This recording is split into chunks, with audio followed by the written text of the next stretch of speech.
Welcome back to Arty Noobs with General Disturbance. This is an FV4202. It's a British Tier 8 Premium Medium, and it's located on the south spawn of Redshire under the command of Dave 333.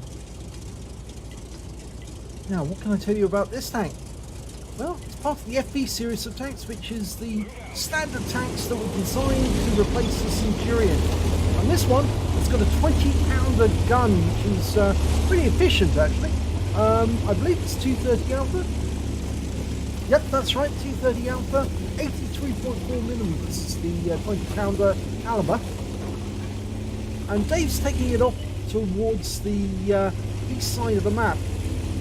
Now, this is a very good ridgeline tank. It's got good gun depression, and it's what you might call a sort of like second line attack tank. Yeah, it's a good flanking medium, and in fact he's leading the way off to the east side. Normally you'd see the heavies, the enemy heavies, coming this way, and he's loaded APCR straight away because I think he sees that there's potentially some enemies over there that he's going to have difficulty penetrating. And he's popping up over that ridge line. Okay, we've got a VK over there. Just one into the VK straight away, but it's a low roll. You get another one in. Reload 6.6. Note that one just sailed right over the engine deck of that VK. But he was seen, and I think he was seen by that Tiger to the south. Or somebody close by. Got the Tiger. One in for 204. Low roll, but he bounces around in return. Now, the upper glacis of this tank is very bouncy. You don't really want to aim for the upper glacis if you can help it, if you're in an opposition tank. The turret's pretty tough to penetrate too. And that Rudy has gone below the ridgeline, so no joy. And he fired a round in anyway. Not sure it would be a wise decision with the APCR, but I think he was just on the hope that he might catch him on the roof. Oh, T-52's popped up. Oh no, he anticipated he was going to move into the shot. He didn't. But there's a more important target, an E25, and he misses it with the first shot. Still firing the APCR. And there's a Panther. That's a good one. And he's tracked him. High roll on that one. It's going to need a few more shots to get the kill, though. I thought that was going to go through the drive wheel, but it didn't. We're not going to be loaded in time, but there's a T-3485 again. And he puts a round in, but it's a low roll. And he pulls back below the ridgeline. Okay, that T-52 is being a bit of a nuisance. There's a T-71. Oh, good shot on the move. And the T-71 is down. Now, yeah, there was a shot just coming in just after him there. And it was the T-3485. He's obviously upset about being hit twice by Dave. And Dave is now going for it. He's got 1.5k of damage already. He's going to take this Tiger one head on. Looks like he's engaged with those T-3485s. The Nashorn gets a shot in for 253. He must be on the ridgeline. Going for the Tiger here. Yes!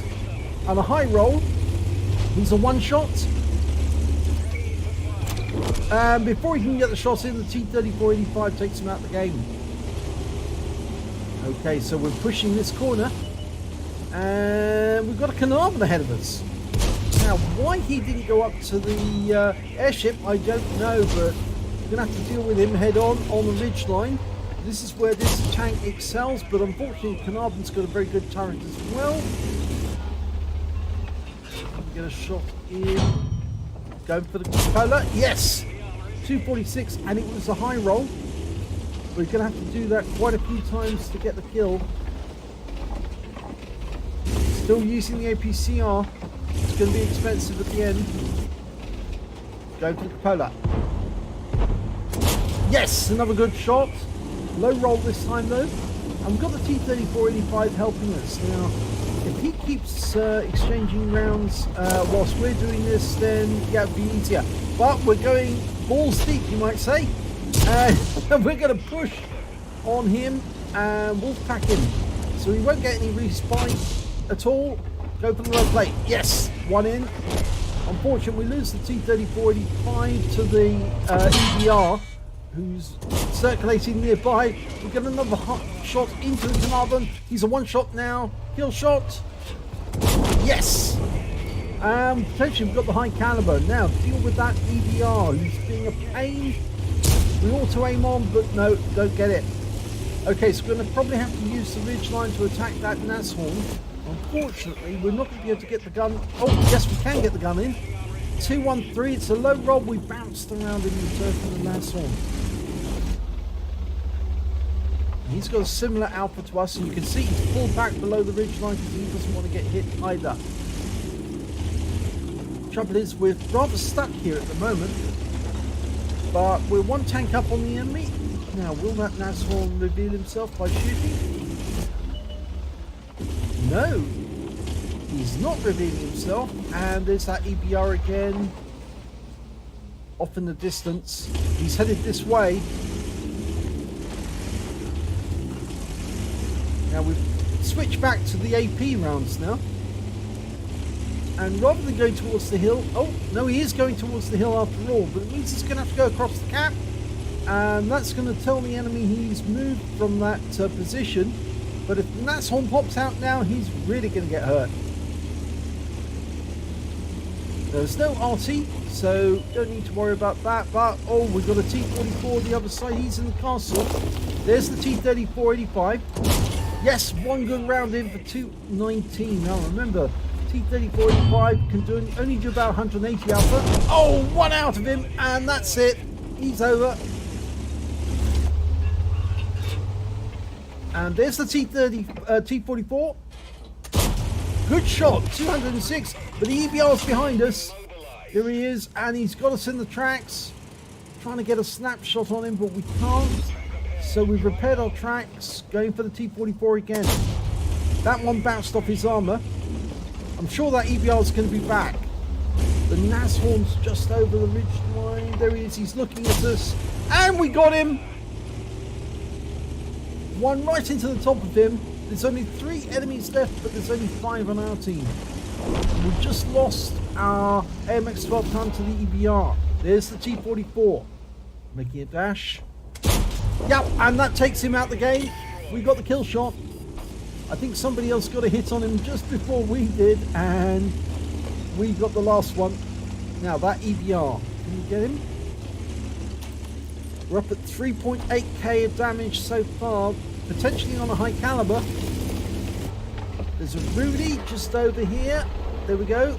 And he's just behind that ridge line. So, oh, now we got a shot. We stopped to shoot, but probably would have been better on the move. We might have got that kill. So there is only one enemy left. It's the EBR. And there's 3 of us on our team. So it's 3 against 1. The other 2 tanks are fairly healthy. We've got about half our health. So he's capping. It's about the only thing he can do. Well, not really, actually. He could do what he's doing now, which is to just be a thorough nuisance. Oh, no. Went over that ridge. Not very well. I think he was concentrating on the EBR. Didn't think about where he was driving, and he almost flipped it. Now, the EBR is quite big side on, and we've got him side on at the moment. Going for the balloon, the Zeppelins, and he's firing rounds at us, even though he's not really particularly, he's auto-aiming them. He's not looking in our direction, just locked on and shooting. It's surprising how those EBRs can actually score hits doing that. Darting about. Well, we're heading back in the direction where we started. Have we lost sight of him? Where is he? He might have switched around and come back.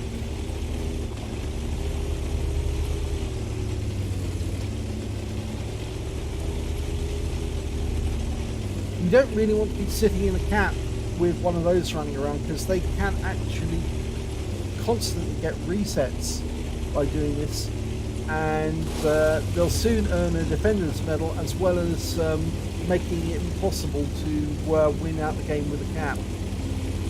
Unless, of course, you put all 3 in the cap and all 3 tanks together. huddled together, making it difficult for the enemy to actually get a clear shot on all three.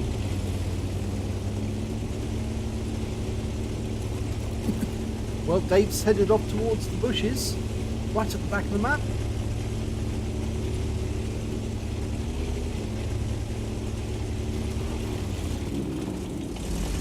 He's going to force the EBR to come to him.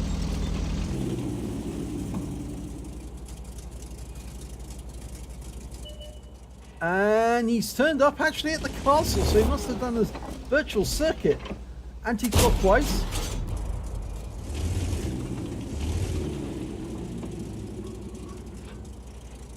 I think it's almost a certainty he's going to come over in this direction.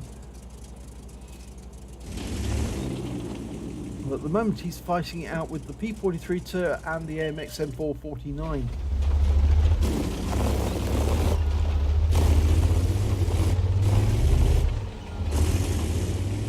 Here he comes, taking on the P43 Tur first.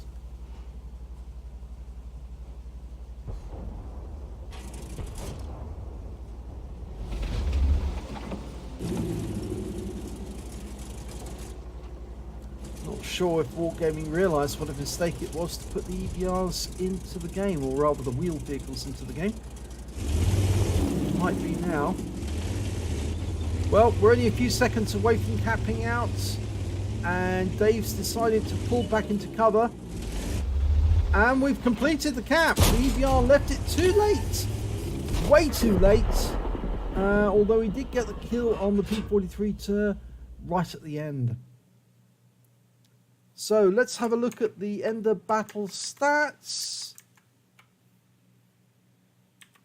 And it's an ace tanker for Dave 333 of Philo in the FV4202. He managed to pick up, and these are the minor medals: Fire for Effect, Duelist, Bruiser, Fighter and Shell Proof. He did pick up his first mark of excellence on the FV4202.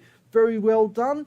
And look at the epic medals he managed to get. He did get the high caliber. He also managed to get a steel wall for surviving the battle, having received the most damage or block damage from the enemy, at least 11 shots. An invader medal because he managed to cap out, getting at least 80 capture points in the process. And of course he got a Confederate for hitting more of the enemy than anyone else, at least 6 tanks subsequently taken out by teammates.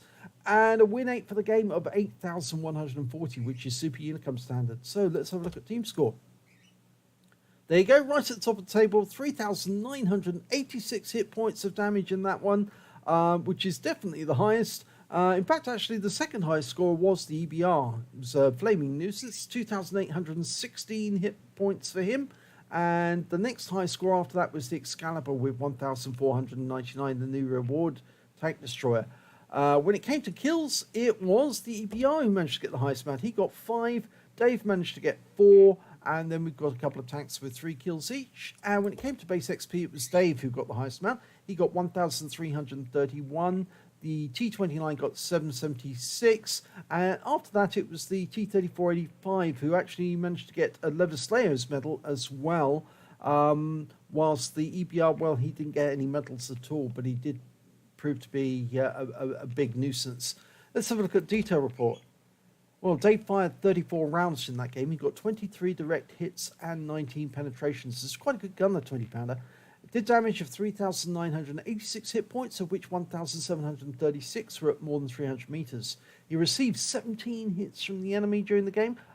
Only 3 of them were penetrations, 12 non-penetrations. Shows how tough that turret is and how bouncy the front plate is, the upper glacis. It really is quite bouncy. You don't really want to aim for that if you can help it. You need to go for the lower plate if you can do it. Received 2 hits as a result of splash damage as well. Block damage of 1,620 hit points. He damaged 10 of the enemy, that's 2/3 of the enemy team, and killed 4 of them. He also did damage assistance of 209 hit points. He got 83 capture points because the P43 Tur came in just at the right moment to complete the cap before he got killed. And Dave managed to get enough capture points to get that Invader medal. And on the credit side, he earned 116,417 credits. This is a very good credit earner if you've got a premium account.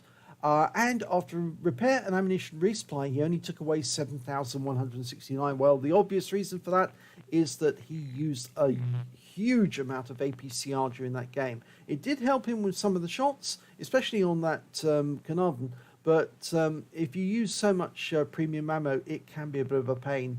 I tend to try and stick to AP if I can help it on that in that tank, because you can generate a fair old amount of credits with just standard AP and still got the pen.